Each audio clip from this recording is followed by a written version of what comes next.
আমরা 100টা ফোন দিলেও তারা আমার ফোন রিসিভ করে না। এই উপদেশটা, এই তত্ত্বাবধায়ক সরকার আজ পর্যন্ত পারে নাই আমাদের খোঁজ নিতে।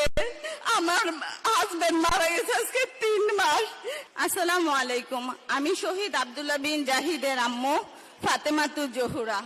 আমার ছেলে 5ই আগস্ট বিমানবন্দর থানায় আনুমানিক রাত 8:45টার দিকে গুলিবিদ্ধ হয়ে মারা যায়।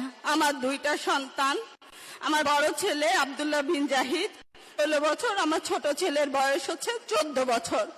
আমার বড় ছেলে মারা যাওয়ার 14 দিনের মাথায় আমার ছোট ছেলের ক্যান্সার ধরা পড়ে, সেটা থাবিসে যায়। আপাতত আমার ছেলে ট্রিটমেন্টে আছে। সরকার থেকে এ পর্যন্ত আমার ছেলের জন্য কোনো খোঁজ খবর নেওয়া হয় নাই।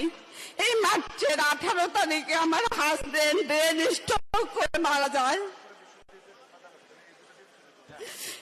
আমরা বিএনপি পরিবার থেকে আমার ছোট ছেলে জিসানের ট্রিটমেন্ট বাবদ যাবতীয় খরচ বহন করে, তারা আমার খোঁজ খবর নেয়।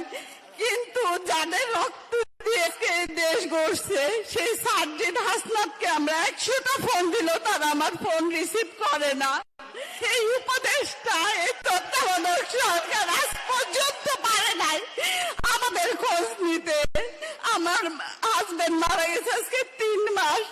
আমার বড় ছেলে মারা যাওয়ার পর থেকেই আমার হাজবেন্ড অসুস্থ হয়ে রোজা গেছে। আমার হাজবেন্ড মারা গেছে মার্চের 18 তারিখে। আমার ছেলের এপ্রিলের 26 তারিখে একটা অপারেশন হয়, সেটাও আমরা বিএনপির পরিবার থেকে করে দিছে। তারা যদি আমার পাশে না থাকতো হয়তো আমি আমার শেষ অবলম্বনটুকু বাঁচাইতে পারতাম না।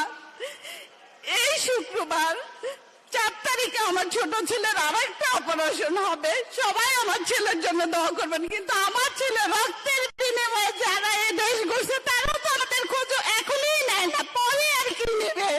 আমরা বিএনপি পরিবার যদি আজকে আমার ছেলের সাথে আমার সাথে না থাকতো তাহলে আমাদের রাস্তায় দাঁড়িয়ে ভিক্ষা করতে হইতো, আর নাইলে আমার ছোট ছেলে আমার কাছে থাকতো না। আমি আমার পক্ষ থেকে, আমার ছোট ছেলের পক্ষ থেকে আমরা বিএনপির পরিবারের রোমান ভাই, মিথুন ভাই, Mirza Fakhrul sir, Tarique Rahman sir, Rizvi sir, সবাইকে অসংখ্য ধন্যবাদ জানাচ্ছি। আসসালামু আলাইকুম।